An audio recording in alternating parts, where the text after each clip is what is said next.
So, meron po tayong update sa ating mushroom experiment. So, for the very first time, nakakita po tayo ng sumulpot na meron na siyang pinheads na tinatawag. Sabi nila doon, itong meron na po siyang nasulpot. Kahapon po wala po yan.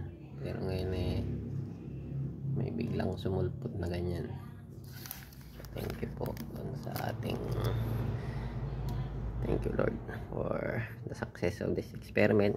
Bali, ang ginagawa ko lang po, ini-spray ko lagi ng tubig yan, pero naglagay din ako dun sa ilalim ng water para hindi siya talagang matuyuan.